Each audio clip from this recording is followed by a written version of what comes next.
Hello बच्चों, let's read this question. Let f comma g from -1 to 2 to r be continuous functions which are twice differentiable on the interval -1 to 2.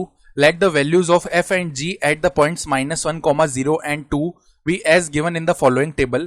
X is equal to -1, x is equal to 0, x is equal to 2, fx 3, 6, 0, gx 0, 1, -1. In each of the intervals -1, 0 and 0, 2, the function f minus 3g double dash never vanishes.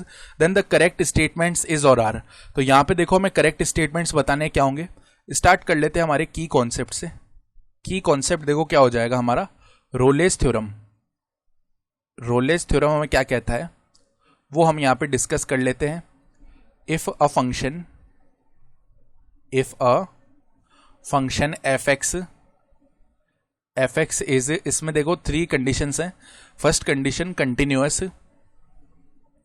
Continuous on closed interval A to B. Second condition है differentiable on open interval A to B. Third point कि F of A का value किसके equal आ जाए, F of B के. Then there exists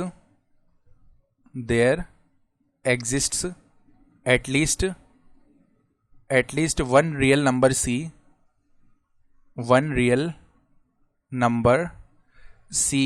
which belongs to A comma B open interval. ठीक है. Such date F dash C का जो वैल्यू है वो किसके इक्वल आ जाता है, 0 के इक्वल आ जाता है. ठीक है. तो ये हमारा रोलेस थ्योरम हो गया. अब हम क्या करते हैं, एक फंक्शन लेट करते हैं पहले. लेट एच एक्स एक फंक्शन है किसके इक्वल, ये हम लेट करते हैं एफ एक्स माइनस में 3 टाइम्स ऑफ जी एक्स के इक्वल. अब हम एच ऑफ -1 निकाल लेते हैं पहले. That will be equal to F of -1 minus में 3 जी ऑफ -1. अब x इज इक्वल टू -1 पे एफ एक्स का वैल्यू कितना है, 3 है. माइनस में 3 टाइम्स ऑफ जी ऑफ -1 का वैल्यू 0 है, तो ये 3 ही बन गया. उसके बाद में अगर हम h ऑफ 0 निकालना चाहते हैं, this value will come out to be equal to F of 0 minus 3 G of 0. अब एफ ऑफ 0 का वैल्यू हमें पता है 6 है, माइनस में 3 मल्टीप्लाई में जी ऑफ 0 का वैल्यू 1 है, तो this comes out to be equal to 3. और उसके बाद में अगर हम h ऑफ 2 निकालना चाहते हैं, this will be equal to F of 2 minus में 3 जी ऑफ 2. अब एफ ऑफ 2 का वैल्यू हमें पता है कितना है, यहाँ पे ये वैल्यू हो जाएगा 0 माइनस में 3. जी ऑफ 2 का वैल्यू कितना है, -1, तो -3 मल्टीप्लाई में -1 3 हो गया. तो एक बात हम नोट कर पा रहे हैं कि h ऑफ -1 का वैल्यू h ऑफ 0 के इक्वल है और ये दोनों वैल्यूज ही h ऑफ 2 के इक्वल है. तो ऐसा करने पे देखो फॉर या चलो ऐसे लिख लेते हैं. फर्स्टली यहां पे हम बोल सकते हैं H x is continuous on closed interval -1 से लेके 0, comma differentiable on open interval -1 to 0 and h of -1 का जो वैल्यू है वो इक्वल है h ऑफ 0 के. तो रोले जो थ्योरम है उसकी तीनों कंडीशन सेटिस्फाई हो रही है. आप पूछोगे कि -1 से 0 कंटिन्यूअस कैसे लिखा, तो ये हमें क्वेश्चन में दिया हुआ है. साथ ही साथ ये भी बताया हुआ था कि ट्वाइस डिफरेंशिएबल है.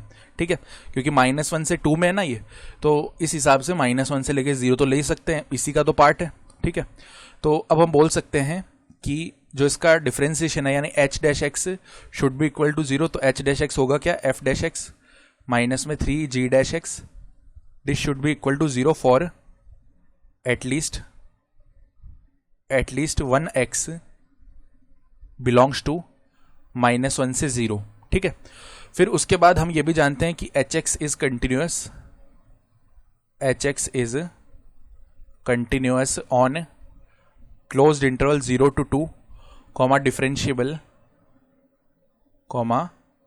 Differentiable on open interval 0 to 2 and h of 0 का जो वैल्यू है किसके इक्वल है, h ऑफ 2 के इक्वल है.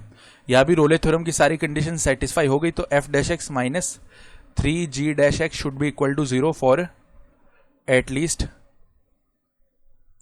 1 x बिलोंगिंग टू 0 to 2. ठीक है. अब क्वेश्चन में यह भी बोला गया था कि इसका जो सेकंड डेरिवेटिव वो वैनिश नहीं हो रहा है, तो इसका मतलब क्या हो गया कि f माइनस 3g इसका डबल डेरिवेटिव वैनिश नहीं हो रहा है, तो नॉट इक्वल टू 0 है। अब डबल डेरिवेटिव अगर यहाँ पे क्या है, नॉट इक्वल टू 0 है, यानी यहाँ पे कोई भी पॉइंट ऑफ इन्फ्लेक्शन नहीं आ रहा, इसका मतलब concavity is not changing, concavity is not changing. ठीक है, अगर कॉन्केविटी चेंज नहीं हो रही है, इसका मतलब क्या है कि ये जो एटलीस्ट वन सॉल्यूशन आया ना हमारे पास इन इंटरवल्स में, ये ओनली सॉल्यूशन होगा, क्योंकि कॉन्केविटी तो चेंज हो नहीं रही। तो हम बोल सकते हैं कि एग्जैक्टली वन सॉल्यूशन होगा -1 से 0 में, और 0 से 2 में भी एग्जैक्टली वन ही सॉल्यूशन होगा। ठीक है, तो ऑप्शन बी सही हो गया है और ऑप्शन सी भी सही हो गया, तो ये दोनों ऑप्शन हमारे करेक्ट ऑप्शन हो जाएंगे। I hope you understood this explanation. Best of luck.